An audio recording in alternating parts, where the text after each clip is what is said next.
So hello everyone, परत एकदा स्वागत आहे ग्राउंड लेवल पॉडकास्टमध्ये. जसं की मी प्रिव्हियस तुम्हाला सांगितलं होतं की आणखी तुमच्यासाठी नवीन नवीन प्रकारचे नवीन नवीन लोकांसोबतची भेट मी तुमच्यासाठी आणणार आहे.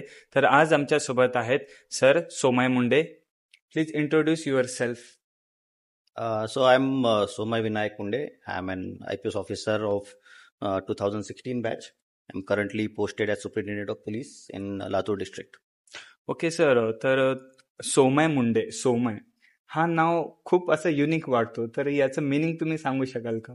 ॲक्च्युली माझ्या आजोबांनी हे नाव ठेवलं होतं. अच्छा सोमय म्हणजे बेसिकली चंद्रासारखं. अच्छा so probably that is why he kept it. Okay. तर सर, इथपर्यंत तुम्ही आला आहात, आज आम्हाला चान्स भेटला आहे, त्याच्यासाठी आम्ही खूप थँकफुल आहात. आम्हाला हे गोष्ट माहिती करण्यास खूप छान वाटेल की तुमचं लहानपण कसा होता आणि कसं स्पेंड झाला. त्या गोष्टी तुम्ही पण केल्या की ज्या गोष्टी आम्ही केल्या, म्हणजे लहानपणी जे खेळ खेळतात आपण, तर त्या गोष्टी तुम्ही खेळलात का नाही? ऑब्व्हियसली म्हणजे म्हणजे फार नॉर्मल माझं चाइल्डहुड होतं. देगलूर नावाचं गाव आहे. अच्छा तिथं मी वाढलेलो आहे. 6वी पर्यंत शिक्षण तिथं झालेलं आहे. तर जे प्रकार नॉर्मल मुलं करतात अच्छा त्याच टाईपचे अनेक प्रकार मी केलेले आहेत. मला आठवतं माझ्या आय थिंक 4थीची 6माही परीक्षा, त्यावेळेस 6माही परीक्षा असायची राईट. मराठी बोर्डामध्ये. तर 6माही परीक्षेचा आय थिंक सोशल सायन्सेसचा पेपर होता. मला बिलकुल आवडायचं नाही social science. Over the period of time I have started liking history आणि geography and all that after coming into civil services. Okay. But पहिल्यांदा मला बिलकुल आवडायचं नाही. आणि रिमेंबर की 6माहीची जी एक्झाम होती, मी सोशल सायन्सेसचा पेपर कम्प्लिटली अर्धा लिहिला होता. अच्छा फक्त याच्यामुळे कारण आमची 6वीच्या मुलांसोबत मॅच होती. आणि अनफॉर्च्युनेटली आम्ही ती मॅच पण हारली. आणि अच्छा. ज्यावेळेस रिझल्ट आला त्यावेळेस आई वडिलांचा मार पण खाल्ला होता मी चांगला. अच्छा, म्हणजे आई वडिलांचा मार तर प्रत्येक दॅट इज आय मुलाने थिंक खाल्लाय. Essential for any good development. अच्छा सर, कोणता खेळ आवडतो तुम्हाला लहानपणीचा? कोणता खेळ आवडायचा तुम्हाला लहानपणी? I think the only option जे नॉर्मल मिडल क्लास फॅमिलीजच्या मुलांकडे असतं ते क्रिकेटच असतं. हा राईट. सो गली क्रिकेटच मी खेळलेलो आहे. अच्छा but over the period of time ज्यावेळेस 6वी नंतर मी सैनिक स्कूल साताराला गेलो. अच्छा सैनिक स्कूल साताऱ्यामधून पुढे मी राष्ट्रीय इंडियन मिलिटरी कॉलेज देहरादून हो. इथे माझं शिक्षण झालं. तर तिथं आय पिक्ड अप हॉकी. अच्छा. आणि ऑलमोस्ट सर्व गेम्स आपल्याला खेळावे लागतात. पण hmm. Hockey is the game that I played till state level मी खेळलेलो. हो नाईस. आणखी कोणता वेगळ्या प्रकारचा खेळ जे तुम्हाला इन यंग जनरेशन तुम्हाला आवडला असेल असं कोणता?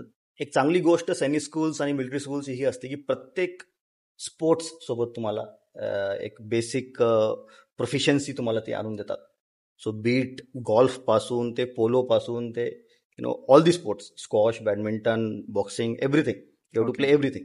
Okay. So and you pick up one sport where you gain that proficiency, जे तुम्हाला वाटतं की बाबा मी याच्यामध्ये चांगलं करू शकतो. त्यामध्ये तुम्ही पुढे जाता. सो म्हणजे मी सर्व गेम्स खेळलेलो. आणि इथं पण लातूरमध्ये पण चांगल्या स्पोर्ट्स फॅसिलिटी आहे. So I make it a point की प्रत्येक गेम ॲटलिस्ट मी कधीतरी खेळायला पाहिजे. आणि ऑफिसर्स क्लब आहे, आपलं क्रीडा संकुल आहे, तिथं नक्कीच मी जात असतो.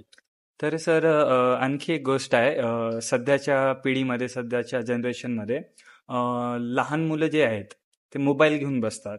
आपले आई वडील पण जे आहेत त्यांना कोणता अदर ऑप्शन भेटत नाही, कधी कधी काय सिच्युएशन्स कंडिशन्समुळे, तर त्यांनी मोबाईल देतात. तर त्या मोबाईल दिल्यामुळे काय होते, लहान मुलांना एक ॲडिक्शन क्रिएट होतोय ते रील्स बघायचं. कारण की पेशन्स आवडली नाही गोष्ट के स्वाईप, आवडली नाही गोष्ट के स्वाईप, तर हे पेशन्स संपून गेलाय. तर मला वाटतं सर, तुम्ही काय सांगताल याच्याबद्दल की फिजिकल ऍक्टिव्हिटी मुलांना लावून देण्याची गरज किती आहे मुलांना, लहान मुलांना? आय थिंक हा एक मी म्हणेल की आळशीपणा आई वडिलांचा आहे. माझे पण 2 लहान मुलं आहेत, आता 4 वर्षाचा, 1-2 वर्षाचा आहे. तर इट्स एक फार इझी ऑप्शन आहे लहान मुलांच्या हातामध्ये मोबाईल देणे, आणि मग ते आपापला टाइमपास करत बसतात आणि आई वडील पण आपापलं काम करू शकतात. राईट. पण ती एक फार अनफॉर्च्युनेट गोष्ट आहे. जे नियम आणि बंधन आमच्या आई वडिलांनी आमच्या जनरेशनमध्ये टाकले होते ते अजून पण असणं गरजेचं आहे.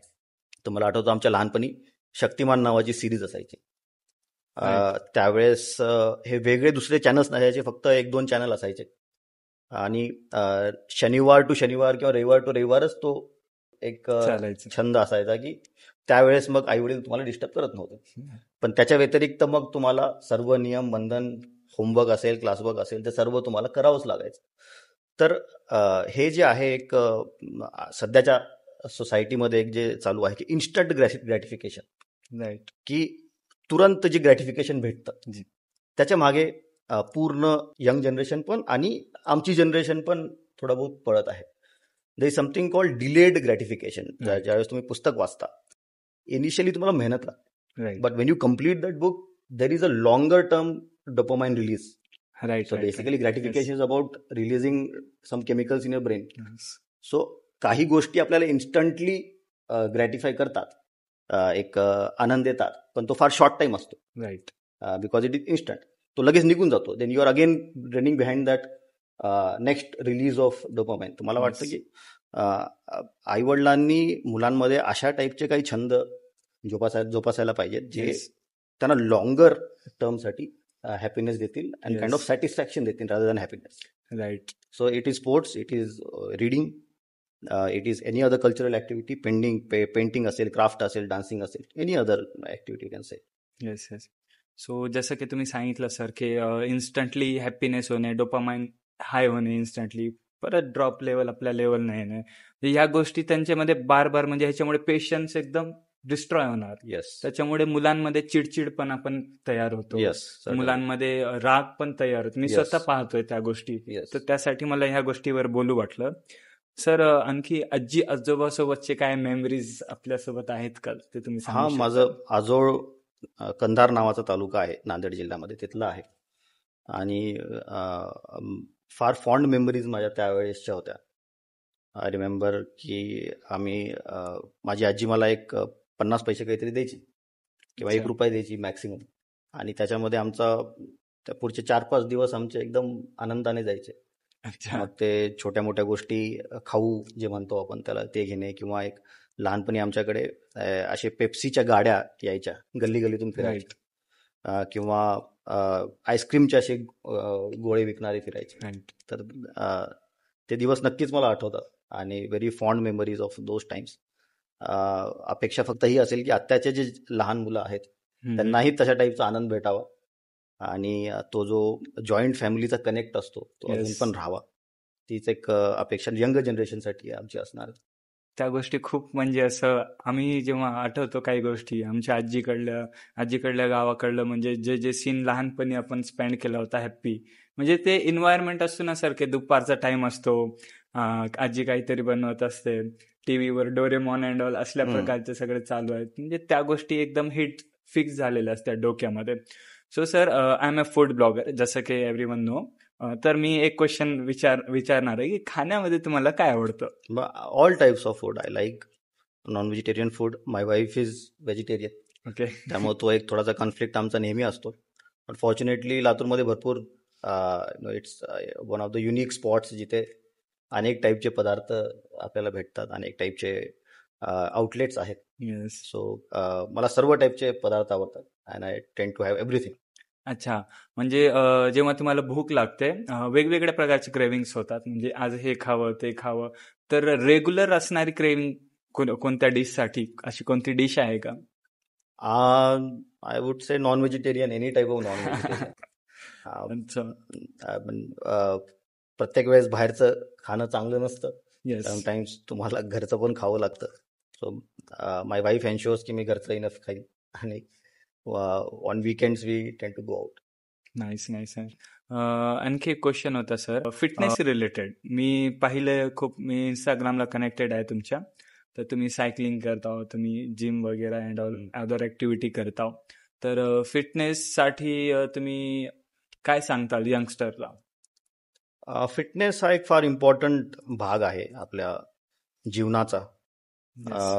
आणि ही एक अशी बाब आहे जी एकदम लहानपणीच तुम्हाला कल्टिवेट होऊ शकते. तुम्ही एकदा 30व्या वर्षानंतर, 40व्या वर्षानंतर very few people pickup physical activities. हे फक्त तुमच्या टीनेजमध्ये आणि तुमच्या 20sमध्ये, अर्ली 20sमध्ये तुम्ही पिकअप करू शकता.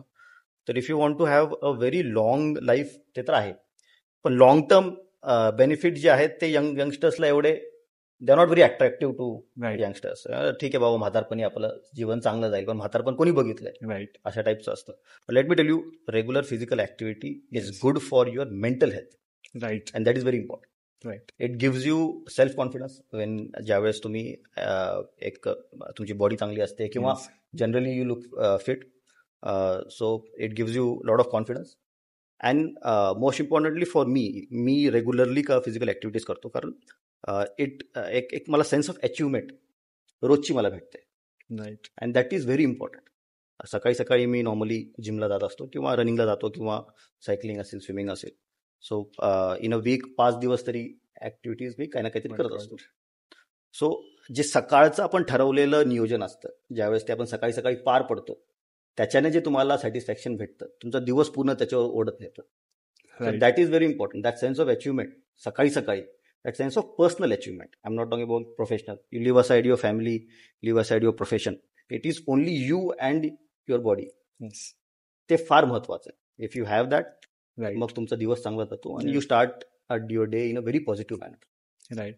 आणखी एक गोष्ट सर, की मी जे पाहिले ते सांगतोय सर. आई वडील काय करतात की माझा मुलगा शिकावा, माझा मुलगा हे बनावं, डॉक्टर बनावं, इंजिनियर बनावं, रात्रंदिवस त्याला ट्युशन लावणार. सकाळी उठलं की ट्युशन, संध्याकाळ झाली की ट्युशन असणार, दिवसभर तो स्कूलमध्ये असणार. त्याला फिजिकल ऍक्टिव्हिटी बिलकुल भेटत नाही, ज्यामुळे त्यांना ते स्वतः डिसअपॉइंट होतात. लहान मुलं, त्यांना आई वडील मी आई वडील समजू शकत नाही बाबा ह्याच्या काय होते, ह्याला म्हणजे काय रिझल्ट येत नाही ह्याचा. पण मी त्यांच्यासाठी एक मेसेज, त्या आई वडिलांसाठी एक मेसेज मी तुमच्या थ्रू देण्याचा प्रयत्न करतोय की फिजिकल ऍक्टिव्हिटी किती इम्पॉर्टंट आहेत लहान मुलांना पण. जसं की खेळण्याच्या गोष्टी, स्केटिंग आहे, किक बॉक्सिंग आहे, कराटे आहेत, तर त्या गोष्टीमध्ये जर आई वडील त्यांना टाकले तर ते मुलं स्वतः एक रिझल्ट आणण्याचा प्रयत्न करतील. तर त्या गोष्टीसाठी तुमच्या थ्रू मी एक मेसेज. राईट. आता मी आपल्या भारताच्या ॲटलिस्ट जे सर्व one of the toughest exams मला जातात ते मी क्लिअर केलेले आहेत. So I have cleared IIT entrance exam. I have cleared UPSC also, which is considered very tough. आणि ह्या सर्व एक्झाम्समध्ये कधीही मी आपले जे बेसिक छंद असतात ते सोडले नाही आहेत. माझे दोनच मेनली छंद आहेत, फिजिकल ऍक्टिव्हिटीज आणि reading apart from your syllabus. Okay. So हे दोन्ही मी कधीच सोडले नाही. का या गोष्टी फार इम्पॉर्टंट आहेत? कारण या गोष्टी अभ्यासाच्या व्यतिरिक्त समजणं चुकीचं आहे. तुम्ही जर काही समजत आहात की हे अभ्यासाच्या व्यतिरिक्त आहे आणि त्याच्यामध्ये टाइम का वेस्ट करायचा, तर एकदम चुकीची धोरण हे आहे. मला असं वाटतं की ज्यावेळेस तुमची नॉर्मल लाईफ तुमच्या कामासोबत सुरळीत चालते, अभ्यास हा एका तरीने कामच आहे.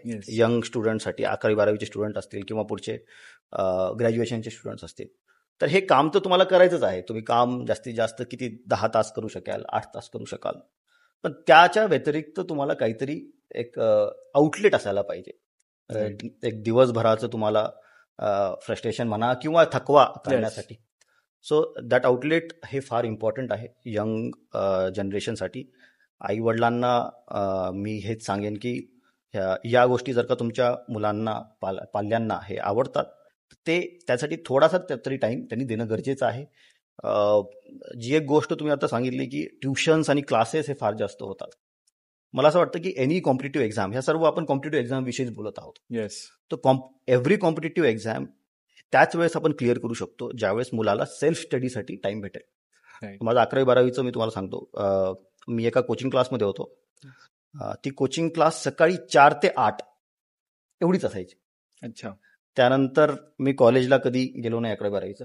So every day 3:30 I would get up, go to class. 4 to 8 there will be a class in the morning.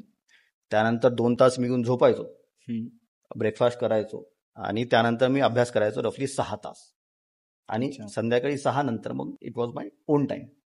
So this was a regular routine. आणि consistency is very important rather than intensity. आपण भरपूर focus कशावर करतो की इंटेन्सिटीवर focus करतो, की आज मी 12 तास अभ्यास केला, आज मी 14 तास अभ्यास केला, किंवा एक्झाम जवळ येत आहे तर मी आता दररोज 12 तास अभ्यास करत आहे. It is not practically possible, it is not productive. So what प्रत्येक जण याच्यावर फोकस करायला पाहिजे, कशा प्रकारे मी 6 तास रोज अभ्यास करेन. राईट. सो त्याच्याने जो बेनिफिट होतो तुम्हाला, तो तुम्हाला 12 तास, एकदा 12 तास आणि नंतर मग 2 तास, नंतर मग आजारी 2 दिवस आणि त्यानंतर मग पुन्हा 12 तास, याच्याने कधीही होणार नाही. सो कन्सिस्टन्सी अभ्यासामध्ये फार इम्पॉर्टंट आहे. त्यामुळे आईवडिलांनी जर का मुलांमध्ये कोणती सवय लावायची अभ्यासाची, तर ती कन्सिस्टंटली अभ्यास करायची सवय लावायला पाहिजे, रादर दॅन एकदम जोर लावून रात्रंदिवस अभ्यास करणे. राईट. म्हणजे एक्झामच्या 2 दिवस अगोदर त्या मुलाला रागवणार, त्याच्यावर फोर्स करणार, या बिलकुल. गोष्टी चालणार नाही. येस. सो 11वी पासून ज्यावेळेस तुम्ही नीटचा अभ्यास करत आहात किंवा जेईचा IIT एंट्रन्सचा अभ्यास Yes. करत आहात, मेन्स असेल किंवा ॲडव्हान्स असेल, तर त्याचा अभ्यास जर का तुम्हाला करायचा आहे तर तो अभ्यास तुम्हाला 11वी 10वी झाल्या झाल्या तुम्हाला करणं गरजेचं आहे. Right. सो आय रिमेंबर 10वी माझी संपली होती आणि रफली 2 महिन्याचा माझ्याकडे एक टाइम होता हम्म. आणि कोचिंग क्लास ते डिसाईड केलं होतं मी. सो जस्ट माझ्या ज्यावेळेस मी थोडासा सिलेबस बघत होतो तर आय डिसाइडेड की मी हे कॅल्क्युलस करून टाकायला पाहिजे. अच्छा. तर मी 10वी नंतर 3 महिन्यामध्ये मी पूर्ण कॅल्क्युलस संपवून टाकलं होतं.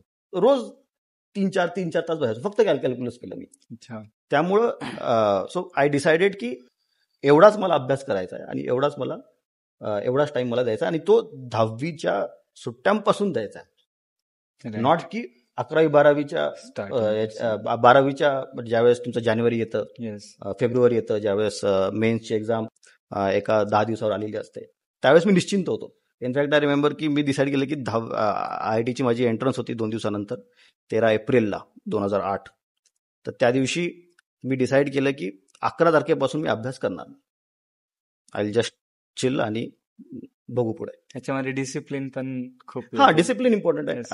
आमच्या वेळेस 2 पेपर असायचे, सकाळचा आणि संध्याकाळचा. Yes. मी बघितलं की काही मुलं त्या 2 तासाच्या गॅप जो असायचा लंच ब्रेक, Yes. त्याच्यामध्ये पुस्तक चाळत होते. आय डोंट नो किती त्याचा फायदा होईल. आणि मी माझ्या कारमध्ये माझी आई पण होती सोबत आणि ती बघत होती आजूबाजूला सगळेजण पुस्तक चाळत आणि हा मस्त झोपलेला आहे जेवण करून. That is very important. Yes. त्या एका तासामध्ये काही असं चेंज होणार नाहीये. Right. But remaining fresh during those 3 hours, next 3 hours is extremely essential. Nice. त्यामुळे consistently working for a longer duration of time Right. Gives you result rather than short burst of energy. Sir, एक IPS officer नेमका असतो काय आणि त्याचं काम काय असतं हे सहसा लोकांना माहीत नसतं, तर त्याबद्दल सांगा की what does a day in your life looks like. So IPS officers जे असतात ते सिनियर मॅनेजमेंटमध्ये असतात पोलीस फोर्सेसच्या. नॉर्मली आमच्या जे महत्त्वाच्या पोस्टिंग्स असतात ते ॲज अ SP और कमिशनर म्हणून असतात. जसं मी आता सध्या SP आहे डिस्ट्रिक्टचा. सो डिस्ट्रिक्टमधली जेवढी पोलीस फोर्स आहे ते माझ्या मार्गदर्शनामध्ये काम करते. I am head of police in that particular district. त्याचप्रमाणे वेगवेगळे IPS ऑफिसर्स वेगवेगळ्या जिल्ह्यांमध्ये असतात.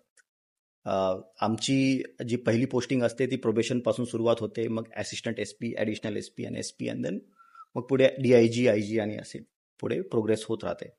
सो डे एक IPS ऑफिसरचा डे जर का तुम्ही म्हणला तर my day starts with lots of phone calls.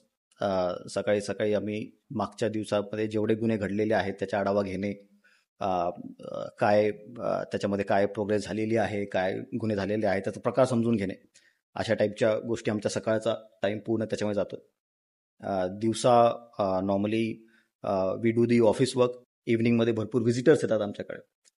अनेक माझ्याकडे व्हिजिटर्स 4 ते 6 या टायमिंगमध्ये रोज येतात. त्यांची व्यथा काय आहे, काय कंप्लेंट आहे ते ऐकणे, त्याच्यावर उपाययोजना शोधणे. अनेक मोठे बंदोबस्त आपल्याकडे असतात. फॉर एक्झाम्पल आता इलेक्शन झालं आपल्याकडे, आत्ताच माननीय पंतप्रधान महोदय आले होते, तर अशा टाईपचे मेजर बंदोबस्त प्लॅन करणे, त्याला एक्झिक्यूट करणे. त्याचबरोबर जे सराईत गुन्हेगार आहेत त्यांच्यावरच्या प्रतिबंधक कारवाया करणे, जे वारंवार गुन्हे करतात त्यांच्यावर वेगवेगळे आपल्या IPC आणि CRPCच्या अंतर्गत प्रतिबंधक कारवाया असतात ते करणे. कोम्बिंग ऑपरेशन्स घेणे. आम्ही भरपूर वेळेस रात्रीच्या वेळी मोठ्या प्रमाणात पोलीस फोर्स बाहेर पडते आणि नाकाबंदी करते, किंवा मग जे सराईत गुन्हेगार आहेत त्यांना उचलणे, रात्री काय करत आहेत काय नाही त्याच्यावर एक वॉच ठेवणे, त्यांचं इंट्रोगेशन करणे, या सर्व गोष्टी आपल्या चालू असतात. तर याच्यावर पूर्ण नियंत्रण ठेवण्यासाठी माझी नियुक्ती इथं झालेली आहे. मेजर क्राईम्स जे असतात, मर्डर झालेले असतात, डकॉयटीज असतात, तर त्यावेळेस पर्सनली त्याच्यामध्ये लक्ष देणे जेणेकरून तो क्राईम डिटेक्ट होईल आणि पुढे मग त्याला शिक्षा होईल, इन्व्हेस्टिगेशन होईल. आताच तुम्ही म्हणलात की मर्डर आणि अशा प्रकारचे गुन्हे तुम्हाला फेस करायला लागतात, त्यावर तुम्हाला उपाय काढायला लागतात. तर ह्या सगळ्या सिच्युएशन रोज एका डेली बेसिसवर बघताना ही आपली लाईफ खूप स्ट्रेसफुल होऊ शकते. तर ह्या पूर्ण स्ट्रेस पासून बाहेर निघण्यासाठी तुमचं कोपिंग मेकॅनिझम म्हणून तुम्ही काय करता? कोपिंग मेकॅनिझम इज तुमची फॅमिली असते. त्यानंतर तुमचे स्वतःचे काही ॲक्टिव्हिटीज असतात ज्या तुम्ही करता, फिजिकल ॲक्टिव्हिटीज असतील किंवा आय लाईक रिडिंग, तर मी रिडिंग भरपूर करतो. अनफॉर्च्युनेटली कारण आमच्या प्रत्येक 2 वर्षाला पोस्टिंग्स बदलत राहतात, त्यामुळे अशी लोकल फ्रेंड्स सर्कल किंवा असं काही आमचा नसतो. त्यामुळे so you have your family, तर फॅमिलीसोबत टाईम स्पेंड करणे, लहान मुलांसोबत टाईम स्पेंड करणे Right. आणि स्वतःचे जे छंद आहेत ते बाळगणे. जसे की रिडिंग एक तुमचा येस, खूप reading is very important activity Yes. That I do. त्याच्याने भरपूर मला फायदा होतो. तुमच्या इन्स्टा प्रोफाईलवर बघितलं तुमचे खूप सारे बुक रिव्ह्यूज आहेत, तुम्ही त्याची एक हायलाईट बनवून ठेवलेली आहे सेपरेट. तर हा रिडिंगचा छंद कुठून आलाय तुमच्यात? ॲक्च्युली मला लहानपणापासूनच रिडिंगचा छंद आहे. लहानपणी आय थिंक 4थीला शिवाजी महाराजांची हिस्ट्री असायची आपल्याला शिकवण. त्यावेळेस शिवाजी महाराजांच्या बाबत वाचायला सुरुवात केली. त्यानंतर मला आठवतं की हे सगळे जे लीडर्स आहेत त्यांच्याबाबत मी वाचायला सुरुवात केली. ज्यावेळेस मी 7वी-8वीला, मी 6वीपर्यंत मराठी मीडियममध्ये होतो आणि त्यानंतर मग इंग्लिश मीडियममध्ये मी गेलेलो आहे. तर मग रफली 8वीपासून मग मी इंग्लिश पुस्तकं वाचायला सुरुवात केली. So very basic Ruskin Bond, R K Narayanan अशा टाईपची पुस्तकं मी वाचायला सुरुवात, Swami and friends, Malgudi days. आणि मग त्यानंतर मग पुढे I got into more serious non fiction books. ज्यावेळेस मी UPSCचं प्रिपरेशन मेनली सुरुवात केली. तर लहानपणापासूनच मला सवय आहे. तुम्ही UPSCच्या प्रिपरेशन सोबत सुद्धा तुमचं अवांतर वाचन चालूच होतं? हो, बिलकुल. म्हणजे ते मी कधीच सोडलं नाही. I make it a point की रोज रात्री झोपण्याच्या अगोदर 20 मिनिट्स or 30 मिनिट्स माझं वाचन असतंच. आणि त्याच्यामुळं महिन्याला ऑलमोस्ट 1 पुस्तक किंवा 2 पुस्तक माझे होतच असतात. ग्रेट. तर आपल्या लातूरच्या काही लोकल अशा क्रिमिनल स्टोरीज आहेत का ज्या तुम्ही सांगू इच्छिताय सगळ्यांना? फॉर्च्युनेटली लातूरमध्ये असं काही मेजर क्राईम आपल्याला म्हणजे सिरियस क्राईम म्हणायला भेटत नाही. क्राईमचं प्रत्येक जागी आहे. क्रिमिनल स्टोरीजमध्ये अशी काही फार विचित्र अशी स्टोरी मला काही सांगता येणार नाही. मागच्या पोस्टिंग्समध्ये अनेक अशा स्टोरीज झालेल्या आहेत ज्याच्यामध्ये याच्या अगोदर मी एका नक्षल भागामध्ये काम केलेलं आहे, गडचिरोली. तर तिथं हार्डकोर क्रिमिनल्स होते आणि तिथला क्राईम पॅटर्न फार वेगळा आहे, इकडचा फार वेगळा आहे. फॉर्च्युनेटली लातूरमध्ये मला आता पण असा काही फार गंभीर असा क्राईम असा बघायला भेटलेला नाहीये. त्या मनात लातूर मग सेफ आहे असं म्हणू शकतो? हां, certainly it's one of the very good districts, very peaceful districts. Law and order mainly इथे जास्त होत नसतात. लॉ अँड ऑर्डर म्हणजे जातीमध्ये तेढ असेल किंवा हिंदू मुस्लिम तेढ असेल अशा टाईपच्या गोष्टी होत नाहीत. एक मराठवाड्याची सांस्कृतिक राजधानी आपण म्हणू शकतो. शैक्षणिक राजधानी तर आहेच, पण सांस्कृतिक पण आपण म्हणायला काही हरकत नाही. खरंच आहे. तर गडचिरोलीचा तुम्ही इन्सिडेंट आत्ताच म्हणलात, त्याच्यामध्ये तुम्ही 26 नक्षलवाद्यांना मारलेलं त्या ऑपरेशनमध्ये. तर त्यात तुमचा एकंदरीत काय रोल होता आणि तुम्ही ते कसं पार पाडलंय ऑपरेशन, त्याबद्दल सांगा. ॲक्च्युली मी याच्या अगोदर ॲडिशनल SP नक्षल ऑपरेशन्स म्हणून पोस्टिंग माझी होती गडचिरोलीमध्ये, ज्यामध्ये सर्व अँटी नक्षल ऑपरेशन्स प्लॅन करणे, त्याला एक्झिक्यूट करणे याची जबाबदारी मेनली माझ्यावर होती. तर त्याच्या नात्याने एक ऑपरेशन आम्ही प्लॅन केलं होतं. त्याच्यामध्ये मी त्या ऑपरेशनला लीड केलं होतं आणि त्यामध्ये आपल्याला 27 नक्षल मारण्यामध्ये आपल्याला यश भेटलं होतं. ही एक खूप गाजलेली न्यूज आहे तुमच्याबद्दल, जे गडचिरोलीचं आता जे तुम्ही सांगितलं तेच. त्याच्यासाठी तुम्हाला एक शौर्यचक्र सुद्धा भेटलंय राष्ट्रपतींच्या हातातून. तर ते जे शौर्यचक्र घेताना राष्ट्रपतींच्या हातून तुमच्या मनात काय भावना होत्या किंवा काय विचार होते तुमच्या मनात? अनेक विचार होते. एक अविस्मरणीय असा क्षण तो होता आणि त्या क्षणासाठी अनेक दिवसांपासून मी आणि माझी फॅमिली मेनली वाट बघत होती. ज्यावेळेस आमचं प्रोबेशन असतं त्यावेळेस आम्ही राष्ट्रपती भवनला ट्रेनिंगच्या वेळेस आम्ही भेट देत असतो. राष्ट्रीय सेनेसोबत आमची एक भेट असते. त्यावेळेस मी त्या हॉलमध्ये, दरबार हॉल त्याला म्हणलं जातं, मी गेलेलो आहे. त्यामुळं राष्ट्रपती भवनमध्ये जाण्याची एवढी कुतूहलता म्हणायला हरकत नाही की तेवढी मला नव्हती, पण माझ्या आई वडिलांसाठी तो फार नवीन एक्सपिरियन्स होता. माझ्या मिसेससाठी फार नवीन एक्सपिरियन्स होता. सो मी जास्त त्यांच्यासाठी एक्साइटेड होतो रॅदर दॅन मी. त्याचबरोबर नक्षलवादच्या लढाईमध्ये आपले 202 जवान गडचिरोलीमध्ये शहीद झालेले आहेत. तर त्या सर्व जवानांना स्मरण करणे आणि त्यांच्या पूर्ण हानाची जी आहुती त्यांनी मागच्या 40 वर्षापासून दिलेली आहे, त्याच्यावर कुठेतरी आपल्याला हे सक्सेस भेटलेलं. So we went to a time where आम्ही अटॅकिंग मोडमध्ये होतो. राईट. सो ते अटॅकिंग तो टाइम येण्यासाठी भरपूर जणांनी भरपूर प्रयत्न केले आमच्या अगोदर. ते स्मरण ठेवणं फार जास्त गरजेचं आहे. यू कॅनॉट जस्ट से की आम्ही हे केलेलं आहे. आम्ही तर केले, ठीक आहे, पण हे कशामुळे झाले? कारण आतापर्यंत लोकांनी एवढ्या 30 वर्षाचा 40 वर्षाचा लढा दिलेला आहे. ज्यावेळेस ऑड्स वर अगेन्स्ट अस, त्यावेळेस ऑड्स डिड नॉट फेवर अस. त्यामुळे त्या गोष्टीला लक्षात ठेवून तो पूर्ण क्षण मला आठवतो. पण सर, जेव्हा तुम्ही होतात गडचिरोलीमध्ये, तिथं जसं तुम्ही म्हणलात क्राईम सीन खूप जास्त आहे तिथे, तर कधी तुम्हाला असं नाही वाटले का की तुमच्या ह्या स्ट्रिक्ट बिहेवियरमुळे ह्या गोष्टी तुमच्या पर्सनल लाईफवर येतील, किंवा कधी असं घाबरल्यासारखं नाही झालंय का की हे माझी एक फॅमिली आहे, त्यांना प्रोटेक्ट करण्यासाठी, असा कधी विचार नाही आलाय का? नॉर्मल क्राईम गडचिरोलीमध्ये फार कमी आहे. इनफॅक्ट गडचिरोलीची जी जनता आहे, ट्रायबल जनता आहे, तिथे गोंदी आणि माडिया ट्राईब मेनली तिथे राहते. फार साधे लोक असतात ते. इनफॅक्ट त्यांच्याकडे चोरीचा प्रकार नसतो, घरफोडीचा प्रकार नसतो, असे रॉबरी, दरोडे नावाच्या गोष्टी नसतात तिथे, आणि असे काय फार मोठे तसे क्राईम नसतात. पण नक्षलवादाची लढाई असते. सो नक्षलच्या टोळ्या असतात ज्या बंदुकी घेऊन फिरत असतात आणि ते विलेजर्सला मारणे किंवा त्यांची हत्या करणे किंवा त्यांच्याकडून खंडणी वसूल करणे, हे सर्व त्यांचं चालू असतं. त्याच्या विरुद्ध आमचा लढा असतो. सो तिथे एकदम तो जो माइंडसेट आहे तिथल्या लोकांचा जर का चेंज करायचा आहे नक्षलवादाविषयी, तर त्यांची मनं जिंकणं फार महत्वाचं आहे. त्यामुळे स्ट्रिक्ट तर आहेच, पण स्ट्रिक्टनेस सोबत you have to give something to the people there. Right. For example, तिथे असे दुर्गम गावं आहेत जिथं काहीच नाही आहे, तिथं रस्ते नाही आहेत, तिथे नेटवर्क नाही आहे. सो तुम्हाला दुर्गमतेचा जर का एकदम परिकाष्ठा जर का विचार करायचा आहे, तर नॉर्मल लोकांना, आपल्याकडच्या लोकांना आपण विचारही नाही करू शकत, एवढा दुर्गम तो भाग आहे. तर तिथे ज्यावेळेस आमचे पोलीस तिथे आर्म्ड आउटपोस्ट ज्याला म्हणतो आपण, जिथे आमचे आउटपोस्ट असते तिथे राहतात, त्यावेळेस तिथल्या छोट्या मोठ्या गावाचे प्रॉब्लेम सॉल्व्ह करण्यामध्ये पोलिसांचा फार मोठा पुढाकार असतो. तिथे गडचिरोलीमध्ये पाऊस फार पडतो. पाऊस पडला की पूर्ण रस्ते ब्लॉक होऊन जातात, असे मोठे मोठे नाले भरतात. तिथं दुसरं कोणतंच डिपार्टमेंट येत नाही. मग शेवटी पोलीस डिपार्टमेंट पुढाकार घेतं, रस्ते बनवणे, रस्त्याची मरम्मत करणे, एखादी लेडीज जर का प्रेग्नंट असेल तिला तिथून इकडं आणणे, हॉस्पिटलमध्ये शिफ्ट करणे, अशा टाईपच्या अनेक गोष्टी करतात जेणेकरून तिथल्या लोकांचा विश्वास पोलिसांवर यावा आणि नक्षलवादाच्या प्रभावामध्ये ते जाऊ नयेत. तर तुम्ही म्हणला होता ना की तुम्ही IITची तयारी करत होता, तर अचानक तुम्ही IIT सोडून सिव्हिल सर्व्हिसेसचा निर्णय का घेतला? IIT मी ग्रॅज्युएशन कम्प्लीट केलं.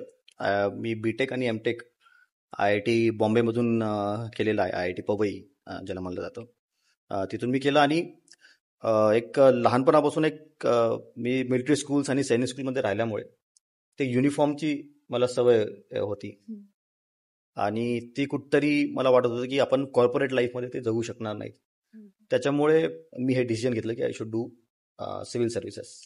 अच्छा, म्हणजे लहानपणापासून हा एम नव्हता तुमचा? नाही, म्हणजे माझा एम, ज्यावेळेस मी मिलिटरी स्कूलमध्ये होतो, माझा एम होता की आर्म फोर्सेसमध्ये जाणे. I wanted to go into एअरफोर्समध्ये जायचं होतं मला, पण अनफॉर्च्युनेटली त्यावेळेस मला स्पेक्स लागले, त्यामुळे मी मेडिकली अनफिट झालो. आणि त्यामुळं मग मी इकडे IITच्या एंट्रन्समध्ये आणि ते सर्व लागलो. मग IITला गेलो, आणि तिथे शेवटच्या वर्षामध्ये माझ्या IITच्या त्यावेळेस कुठेतरी वाटलं की बाबा आपला समाजामध्ये काहीतरी कंट्रीब्युशन असायला पाहिजे, युनिफॉर्म सर्व्हिस आपण जॉईन करायला पाहिजे. त्यासाठी मग मी या सर्व्हिसमध्ये आलो. तुम्ही कुठे कोचिंग घेतला की मग सेल्फ स्टडीने क्लिअर केला UPSC एक्झाम? UPSCसाठी मी गेलो होतो दिल्लीला. दिल्लीमध्ये मी कोचिंग घेतली. 3 महिने मी तिथे राहिलो होतो. त्यानंतर मी वापस आलो. कारण दिल्लीचं वातावरण जे आहे थोडंसं मला काही पटलं नाही. वातावरण म्हणजे generally climate and everything is very extreme there. त्यामुळे मग मी घरी आलो. मग घरी आल्यानंतर मी अभ्यास केला आणि हैदराबादला त्यावेळेस माझी बहीण 11वी-12वी करत होती. तिचं पण IITचं चालू होतं, तर मी तिला शिकवायचो आणि मग मी पण स्वतः अभ्यास करायचो. ओके सर, चालते. तर सर तुमचं एक क्वेश्चन आहे तुमच्या पर्सनल लाईफबद्दल, की तुम्ही लव्ह मॅरेजवर बिलीव्ह करता और अरेंज मॅरेजवर, तुमचं तुमच्या वाईफसोबत बॉन्ड कसं आहे sir?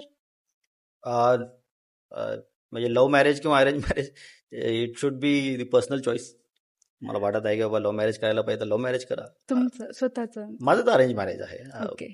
And I have a very good family life. And ज्यावेळेस तुमची फॅमिली लाईफ चांगली असते त्याच वेळेस तुमची प्रोफेशनल लाईफ चांगली राहू शकते. Okay sir. तर माझी वाईफ माझ्यासोबत प्रत्येक पोस्टिंगमध्ये राहिलेली आहे. गडचिरोलीमध्ये पण माझ्यासोबत होती. आणि ज्यावेळेस ती चांगली राहते तुमच्या, that part of life is good, then your other part of life is good. Yes, absolutely sir. Sir तुम्ही प्रोफेशन आणि फॅमिली टाइम कसं मॅनेज करता? मुलांसाठी वेळ वगैरे कसा काढता? ऑब्विसली पोलीस लाईफमध्ये your profession is always first, that is certainly there. पण तुम्हाला फॅमिलीसाठी टाईम काढावाच लागतो. फक्त फॅमिलीसाठी नाही तर तुमच्यासाठी पण. ज्यावेळेस तुम्ही फॅमिलीसाठी टाईम काढता त्यावेळेस तुमचं थोडंसं मन डायव्हर्ट होतं अँड यू रिमेन ग्राउंडेड. त्याच्यामुळे मी फॅमिलीसाठी नेहमी टाईम काढतो आणि नॉर्मली आफ्टर वर्किंग आवर्स फॅमिलीसाठीच माझा टाईम असतो. मुलांसोबत काही कर्तव्य असे पार पाडायचे राहून चाललेत असं काही कधी वाटलंय का? फॉर्च्युनेटली पॅरेंटिंग जे आहे ते 2 मॅन जॉब आहे. त्यामुळे जिथं मी कमी पडतो तिथे माझी मिसेस असते. माझी मिसेस पण ती पण वर्किंग आहे. ते सध्या वर्क फ्रॉम होम चालू असल्यामुळे आम्ही सोबत राहू शकतो. सो जिथं ती कमी पडते मग तिथं I have to step in. So certainly it's a 2 man job. सो दोघांनाही आपापले कर्तव्य पार पाडावे लागतात. तर माझा क्वेश्चन असा होता की लातूरच्या युथसाठी आपल्याला काही पॉलिसीज आहेत का? जसं की लाईक पोलीस दलात त्यांना जर करिअर करायचं असेल किंवा त्यांना त्यांच्या हक्काविषयी आणि त्यांच्या कर्तव्याबद्दल जागरूक करण्यासाठी आपण काही प्लॅन्स आहेत का आपले? लातूर जी आहे ती स्टुडंट सिटी आहे. त्याच्यामुळे युवकांचा सहभाग पोलिसिंगमध्ये आणि पोलिसिंग रिलेटेड ॲक्टिव्हिटीजमध्ये फार महत्त्वाचा आहे आमच्यासाठी. तर पोलिसिंगमध्ये जर का तुम्हाला पोलीस कॉन्स्टेबल बनायचं आहे किंवा पोलीस ऑफिसर बनायचं आहे त्यासाठी वेगवेगळ्या नक्कीच भरती होत राहतात. ज्यावेळेस मी आलो होतो त्यावेळेस मागच्या वर्षीच आपण एक भरती घेतली होती. त्यावेळेस मोठ्या प्रमाणात सहभाग आपल्या युवकांचा होता. रफली एक 6,000 मुलांनी सहभाग घेतला होता आणि फार कमी सीट्स, 30 सीट्स काहीतरी होत्या आपल्याकडे. आणि जो जोश आणि जो उत्साह मुलांचा मी बघितला आहे, ज्या लेवलचं प्रिपरेशन मी त्यांचं बघितलेलं आहे, खरंच म्हणजे वी फील फॉर्च्युनेट की we are getting those qualified constables. मी भरपूर कॉन्स्टेबल्स बघितलेले आहेत ज्यांचं PG झालेलं आहे, MTechs आहेत, BTechs आहेत. सो पोलीस दलासाठी फार जास्त गरज आहे आपल्याला. यंग मुलांनी पोलीस दलामध्ये भरती होण्यासाठी आणि क्वालिफाईड मुलांनी पोलीस दलामध्ये भरती होण्यासाठी. तर आता पुन्हा आपली भरती येईल यावर्षी, तर आवर्जून युवकांनी याच्यामध्ये पार्टिसिपेट करायचं आहे आणि पोलीस दलाशी जुडायचं आहे. त्याच्या व्यतिरिक्त जर का ॲज अ व्हॉलेंटियर तुम्हाला आमच्यासोबत काम करायचं तर नक्कीच तुम्ही आमच्यासोबत काम करू शकता. अनेक माझ्या संपर्कामध्ये युवक असतात जे सांगत राहतात की अशा टाईपच्या ॲक्टिव्हिटी चालू आहेत, ट्युशन एरियामध्ये असं चालू आहे, तसं चालू आहे. अनेक जण मला येतात, भेटतात, सांगतात. ट्युशन एरियामध्ये आमची अष्टविनायक चौकी आहे, त्या चौकीला भेट देतात. आम्ही अनेक वेळेस तिथे कोम्बिंग ऑपरेशन्स करत राहतो. त्यावेळेस मी पण तिथे IIBचा जो तिथं कॉर्नर आहे तिथे उभा असतो माझ्या पूर्ण फोर्ससोबत. अनेक मुलं येतात, बोलतात आमच्याशी की हा प्रॉब्लेम आहे, हा नाही आहे, किंवा हे चांगलं झालंय पण हे वाईट झालेलं आहे. अनेक वेळेस आमच्या कामाचा फीडबॅक आम्हाला त्याच्यामध्ये भेटतो. तर युवकांना मी हेच सांगेन की तुम्हाला पोलीस दलाशी जुळणं गरजेचं आहे. रस्त्यावर उभा असणारा कॉन्स्टेबलशी 2 शब्द बोला. ते एखादा ऑफिसर तिथं काम करत आहे त्याच्याशी 2 शब्द बोला. तुम्हाला ज्या वाईट गोष्टी दिसत आहेत त्याच्याबाबत आवर्जून आम्हाला सांगा. त्याचं तुम्हाला जर का ऑफिशियली तक्रार द्यायची ती पण आपण नोंदवू. अनऑफिशियली जरी द्यायची आहे तुम्हाला, फक्त आम्हाला भरपूर वेळेस असतं नागरिकांचं की आम्हाला तक्रार द्यायची नाही, पण आम्ही तुमच्या कानावर टाकत आहोत. हं. असं जरी करायचं आहे त्यालाही काही प्रॉब्लेम नाही आणि त्याच्यावर नक्कीच पुढे कारवाई केली जाईल. तर त्याच्यामुळे युवकांनी आमच्यासोबत जुडणं गरजेचं आहे. अनेक वेळेस आम्ही पीस कमिटी मीटिंग्स बोलवत असतो. शांतता कमिटीच्या मीटिंग्स होतात, पोलीस स्टेशन्समध्ये होतात, SP ऑफिसला होतात, कलेक्टर ऑफिसला होतात. ज्यावेळेस मोठे मोठे सण उत्सव येतात तर त्यावेळेस मी बघतो की या मीटिंग्समध्ये सर्व असे लोक असतात जे हु are in their 40s 50s. त्यांचं काही ना काहीतरी सामाजिक क्षेत्रामध्ये काम असतं. नगरसेवक असतात, सामाजिक कार्यकर्ते असतात, संघटनेचे लोक असतात. त्यांनी नक्कीच आमच्याकडे यायचं आहे आणि त्यांचं नेहमीच स्वागत असणार आहे. पण मी नेहमी या मीटिंग्समध्ये सांगत असतो की युवकांना आमच्यापर्यंत आणणं त्या मीटिंग्समध्ये गरजेचं आहे, जेणेकरून तुम्ही या, आमच्यासोबत संवाद साधा, तुमच्या काही प्रॉब्लेम्स असतील ते आम्हाला आवर्जून सांगा, जेणेकरून त्याच्यावर काहीतरी आपल्याला तोडगा काढता येईल. आपला समाज जो आहे तो फार मोठा आहे आणि युवक, fortunately India is one of those few countries जिथे युवकांची जी संख्या आहे इट इज व्हेरी गुड. रफली 24% of our population is very young आणि त्या यंगर पॉप्युलेशनचा फीडबॅक घेणे आणि ती यंगर पॉप्युलेशन कुठे वाईट प्रवृत्तीवर जाणार नाही यासाठी पोलीस दलाशी जुळणं फार जास्त गरजेचं आहे. जसं की सर आपल्या ट्युशन एरिया आपल्या लातूरमध्ये ट्युशन एरियामध्ये एक दामिनी पथक आहे. ते पथक काढण्यामागची प्रेरणा कुठून आली, हेतू काय नेमकं? ते दामिनी पथक जे आहे ती आपल्या स्टेटची पॉलिसी आहे, पोलीस डिपार्टमेंटची पॉलिसी आहे की प्रत्येक मोठ्या शहरामध्ये आणि त्याचबरोबर प्रत्येक पोलीस स्टेशनच्या हद्दीमध्ये एक दामिनी पथक असायला पाहिजे. SP ऑफिसच्या लेवलवर एक दामिनी पथक असायला पाहिजे. तर त्या अनुषंगाने दामिनी पथक आपल्याकडे रेग्युलरली कार्यरत असतं. तर आपले 2-3 मेन फोकस एरियाज आहेत जिथे आपण रेग्युलरली या दामिनी पथकाची पेट्रोलिंग करत असतो.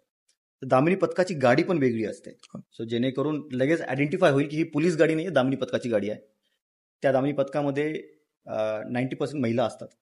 एखादा पुरुष आपण ठेवलेला असतो त्यांच्या प्रोटेक्शनसाठी, जेणेकरून त्यांच्यावर कोणता हल्ला होणार नाही. पण mainly led and managed by ladies, lady constables. ते अनेक वेळेस भरपूर ॲक्टिव्हिटीज करत राहतात. सो प्रेरणा जी आपल्याला भेटलेली आहे ती बेसिकली शासनाची पॉलिसी आहे आणि त्याच्या अनुषंगाने आपण दामिनी पथक सुरू केलेलं आहे. ते पथकाचे कामाचे स्वरूप कसं आहे? हां, तो यांचं एक फिक्स शेड्यूल आपण त्यांना दिलेला असतो.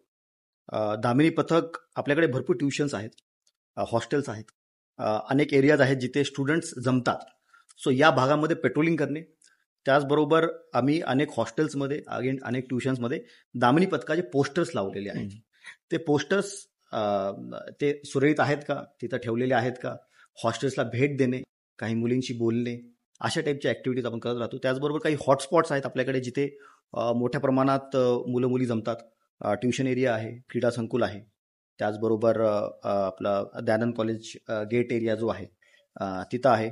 आपल्याकडे शाहू कॉलेजच्या आसपासचा जो एरिया आहे तिथे मोठ्या प्रमाणात आपली पेट्रोलिंग असते. तर सध्या इंस्टाग्राम आहे, सोशल मीडिया आहे, या प्लॅटफॉर्मवरती काही असे टिंगाटोळके करतात, त्यांच्यासाठी काय सांगाल तुम्ही, जे समाजाला वेगळ्या वाटेवर घेऊन जात आहेत? एक्झॅक्टली, हा फार महत्त्वाचा क्वेश्चन आहे. अनफॉर्च्युनेटली लाईक्स भेटण्यासाठी, फॉलोअर्स वाढण्यासाठी अनेक मुलं काय करतात की एक कोयता घेऊन फोटो काढणे आणि काहीतरी मागे लातूरचा राजा किंवा लातूरचा किंग असं काहीतरी करणे.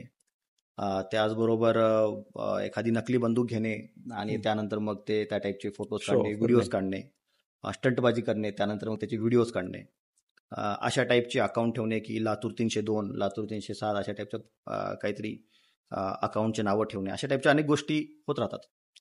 त्यासाठी आणि याच्यातूनच काही मुलं गुन्हेगारीच्या प्रवृत्तीला जाताना आम्हाला दिसत आहेत.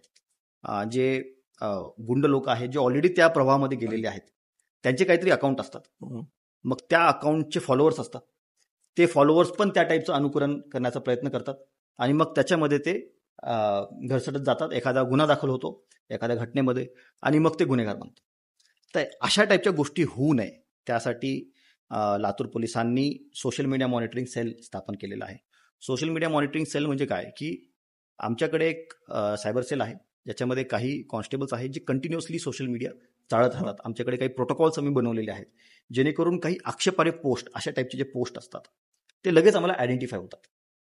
मग त्यांच्यावर त्वरित कारवाई करण्यासाठी आमच्याकडे अँटी राऊडी पथकं आहेत जे ताबडतोब त्यांना ताब्यात घेणे, मग त्यांच्यावर त्या पोस्टच्या नुसार आणि त्याच्या मागच्या प्रवृत्तीच्या नुसार त्याप्रमाणे त्याच्यावर कारवाई केली जाते. अनेक वेळेस आम्ही गुन्हे दाखल करतो. एखादा कोयता घेऊन जर का त्यानं केलेला आहे तर त्याच्यावर गुन्हा दाखल होणार. अनेक वेळेस असं आढळून येतं की तो जो मुलगा आहे तो 14 वर्षाचा आहे, 13 वर्षाचा आहे, तो कोणाचं तरी अनुकरण करून या गोष्टीमध्ये त्याला पडला. असं गर्व वाटतं की आम्हाला 302 कलम लागलाय, मला कलम लागलाय, बरोबर असं आहे. ते मेन्शन करत स्वतःहून. बरोबर आहे. तर हे या प्रवृत्तीला टाळण्यासाठी गुन्हे दाखल करून काही फायदा नाही त्या माणसावर, त्या मुलावर. तो मुलगा मग जेलमध्ये जाणार आणि मग तो गुन्हेगारच होणार. त्यासाठी आम्ही काय करतो, आम्ही एक साबार परत उपक्रम राबवलेला आहे. साबार परत काय आहे, आम्ही लहान मुलं अशा टाईपच्या ज्या गोष्टी करतात त्यांना बोलवतो, त्यांच्या आईवडिलांना बोलवतो. त्यांच्या आईवडिलांना आपण ताकीद देतो की तुम्ही अशा टाईपच्या गोष्टी करू नका. अशा टाईपच्या गोष्टी जर का तुमच्या मुलांनी केल्यात तर मग त्यांच्यावर गुन्हा दाखल होईल आणि तुमच्यावरही गुन्हा दाखल होईल. बेसिकली आईवडिलांना माहीत नसतं की हे करतात मुलं काय करत. आईवडिलांच्या निर्देशनात आणून देणे, जेणेकरून त्यांचा काहीतरी वॉच राहील. आणि मग त्यांना आम्ही त्यांचा समुपदेश झाल्यानंतर, मुलाचा समुपदेश झाल्यानंतर त्यांना आम्ही एक सर्टिफिकेट देतो की साभार परत, आता तुम्ही तुमच्या मुलाला आम्ही तुमच्या वापस हवाले केलेला आहे. त्याच्यावर वॉच ठेवणे आणि त्याचं जे प्रवृत्ती जी चालू आहे त्याला आळा घालणे. नाहीतर मग त्याच्यावर पुढच्या वेळेस गुन्हे दाखल होतील आणि तुम्हालाही त्रास होईल. अशा टाईपचा आम्ही एक उपक्रम राबवलेला आहे. अनेक मुलांना आम्ही अशा प्रकारे प्रवृत्त केलेलं आहे आणि कुठेतरी त्याचा फायदा होईल. पण नक्कीच याचं फार मोठं प्रमाण आहे, त्याच्यामुळं चॅलेंज आमच्या समोर आहेच.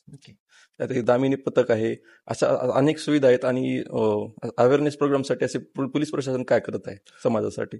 पोलीस प्रशासन अनेक अवेअरनेस प्रोग्राम्स करतं. फॉर एक्झाम्पल आम्ही मेजर स्कूल्स, कॉलेजेस, हॉस्टेल्स याच्यामध्ये भेटी देतो आणि मुलींच्या बैठकी घेतो. अनेक कॉलेजेसमध्ये आम्ही गुड टच बॅड टचचे प्रोग्राम्स घेतलेले आहेत. अनेक वेळेस मुलं पोलीस प्रशासनाला घाबरतात, त्यामुळे आमच्या बैठकीला किंवा आमच्या व्याख्यानाला ते येत नाही. तर आम्ही काही NGOजला सोबत घेऊन अवेअरनेसचा प्रोग्राम आम्ही जनरेट करत असतो. अनेक वेळेस पटनाट्य आम्ही केलेले आहेत. शाहू कॉलेज असेल किंवा अनेक कॉलेजेसची मुलं आम्हाला अप्रोच झाले आणि त्यांनी आमच्यासोबत सहभाग घेतला. ज्यावेळेस काही जे प्रॉब्लेम्स आहेत, फॉर एक्झाम्पल ड्रग्सचा जो मेनेस आहे हा एक मोठा मेनेस आहे आपल्या पूर्ण सोसायटीमध्ये. आता तो चालू झालेला आहे. त्यासाठी आम्ही एक मॅरेथॉन घेतलं होतं ज्यामध्ये मोठ्या प्रमाणात युवकांनी सहभाग घेतला होता. तर व्यसनमुक्ती, एक धाव व्यसनमुक्तीसाठी असं त्याचं एक टॅगलाईन आम्ही ठेवली होती. त्याचबरोबर पोलीस रेझिंग डे असतो, ज्या दिवशी महाराष्ट्र पोलीसची स्थापना झाली होती.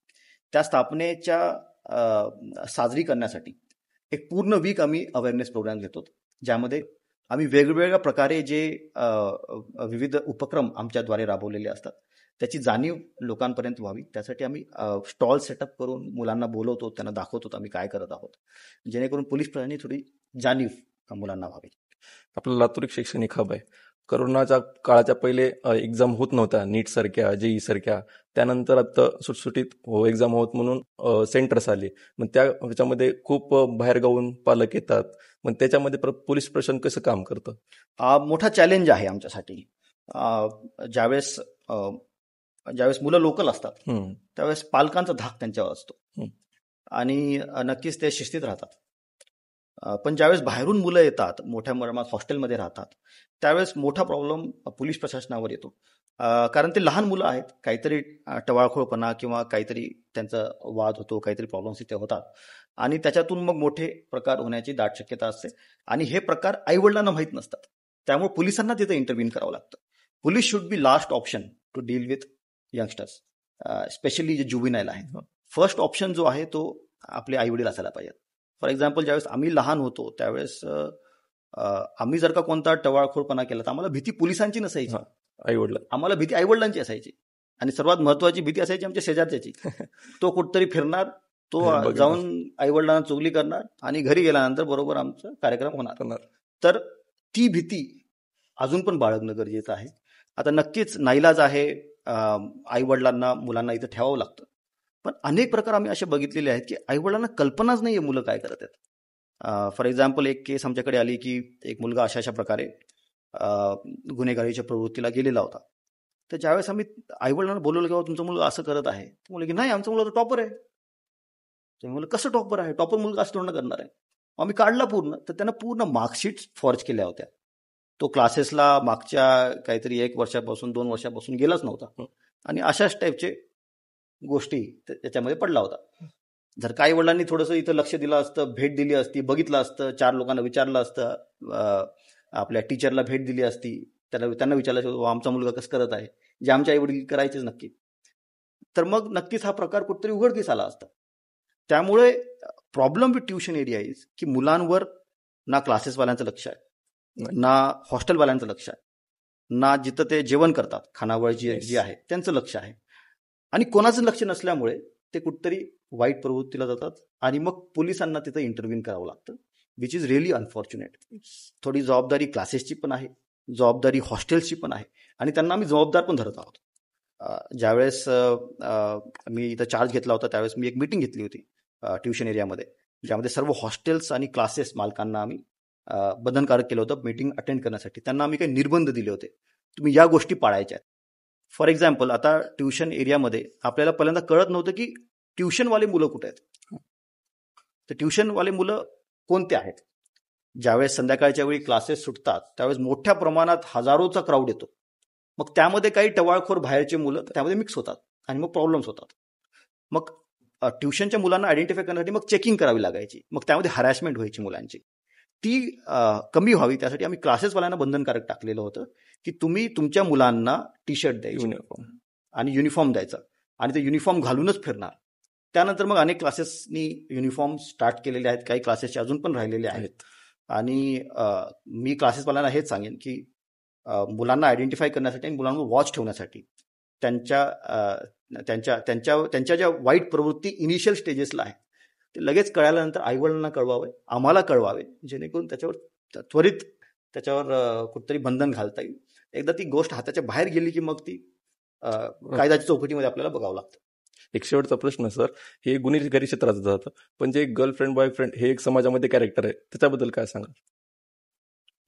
मी एवढंच त्याच्यामध्ये सांगेल की अगेन हा याचाच प्रकार आहे, ज्यावेळेस थोडं आपलं लक्ष मुलांकडून दुसरीकडे जातं त्यावेळेस मग अशा टाईपचे प्रकार होतात. आणि सोशल मीडियाचं जग म्हणा किंवा very frequent very cheap means of communication हे झालेले, त्याच्यामुळे अनेक हे प्रकार घडतात.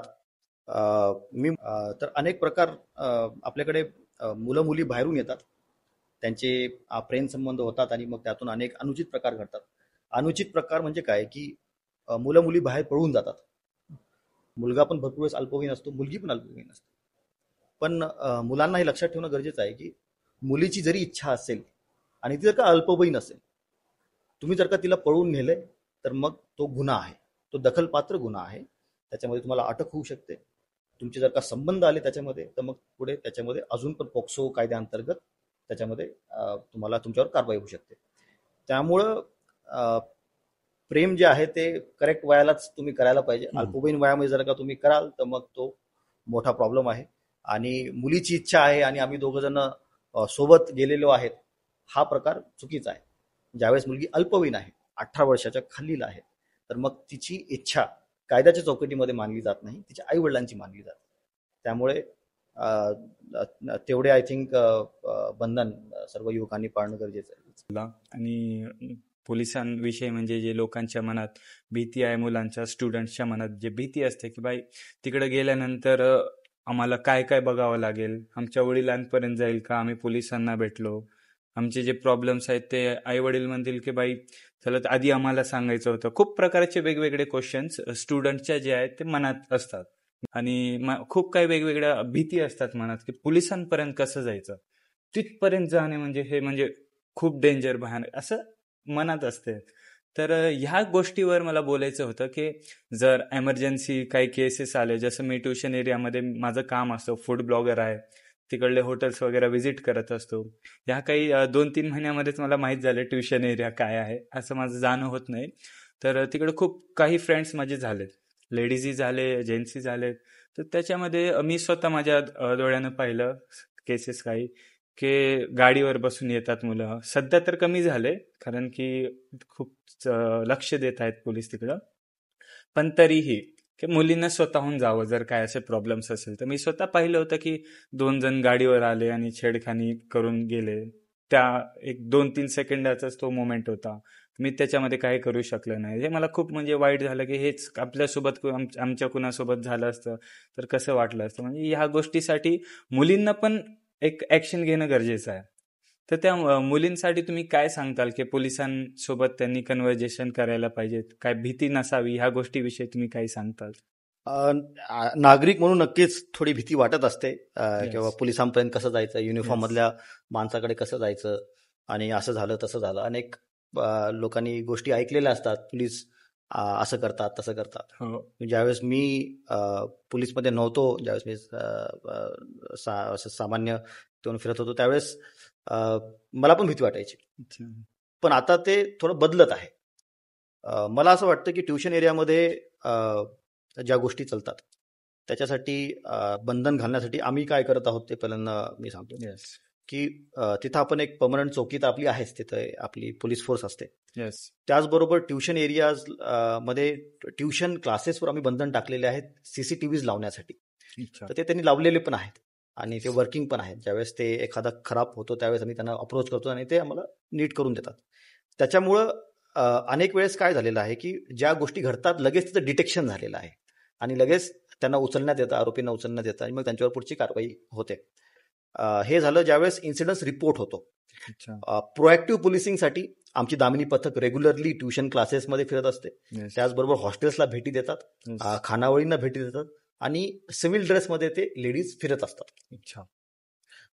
अनेक वेळेस लोकांना दिसावं की पोलीस फिरत आहेत, हम्म. त्यासाठी आम्ही युनिफॉर्ममध्ये पण त्यांना फिरवतो, जेणेकरून एक धाक राहतो तिथे. राईट. त्याचबरोबर आम्ही आकस्मिक कोम्बिंग ऑपरेशन्स इथे करत असतो. अच्छा. आकस्मिक कोम्बिंग ऑपरेशन्स म्हणजे आम्ही मोठ्या प्रमाणात एक 70 ते 80 पोलीस ऑफिसर्स एका 5 मिनिटामध्ये सर्व पूर्ण एरिया कन्वर्ज करतात. ज्यावेळेस क्लासेस सुटतात सर्व एंट्रन्सेस आणि एक्झिट्स त्याचे ब्लॉक करतात आणि मग अच्छा. त्यामध्ये जेवढे बाहेरची मुलं आहेत, हम्म. जेवढे आम्हाला ट्युशनच्या व्यतिरिक्त जे मुलं दिसले, मग त्यांच्यावर कारवाई होते.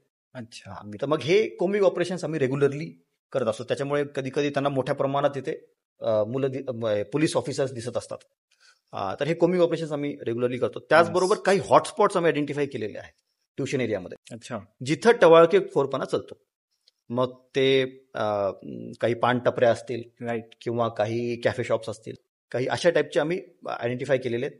तिथं आमच्या मोठ्या प्रमाणात फोर्स जाते आणि तिथल्या सर्व मुलांची झडती घेतली जाते किंवा तू इथं कशासाठी आला, राईट. म्हणजे इथं तुझं काय काम होतं, किंवा तू काही स्टुडंट आहे का काय आहे. Yes. जर का बाहेरचा व्यक्ती तिथे आढळून आला तर मग ते जे पानटपऱ्या आहेत किंवा जे पण ते कॅफेज आहेत त्यांना मग ताकीद दिली जाते की बाबा हे तुम्ही अलाउ करायचं नाहीये, राईट. इथलेच मुलं इथं राहणार, बाहेरची मुलं इथं येणार नाही. Obviously.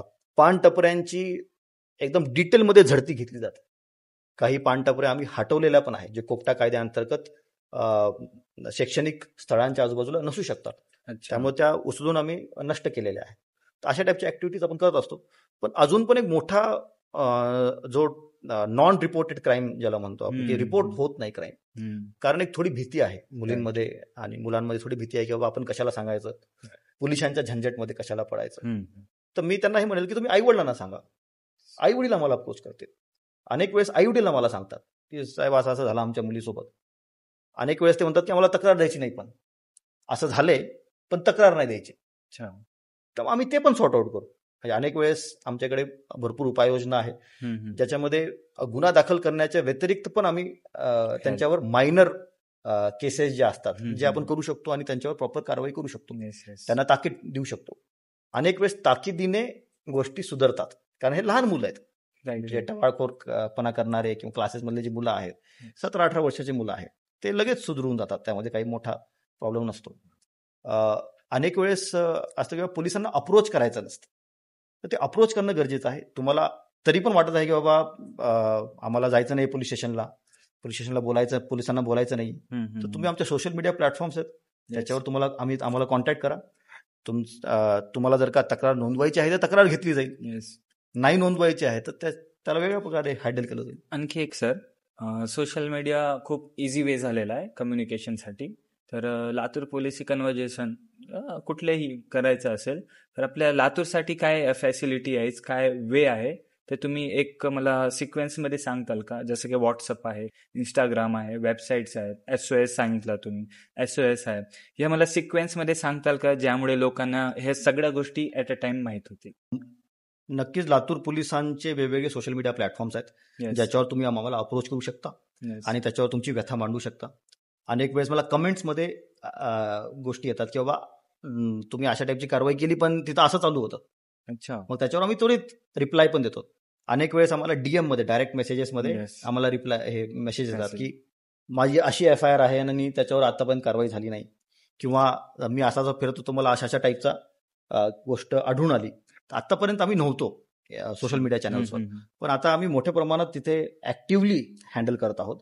माझी वेगळी टीम आहे जी सोशल मीडिया प्लॅटफॉर्म्स आमचे हँडल करते आणि त्याच्यावर ज्या कंप्लेंट्स आलेल्या असतात ते आम्ही त्याचं निराकरण करण्याचा प्रयत्न करतो.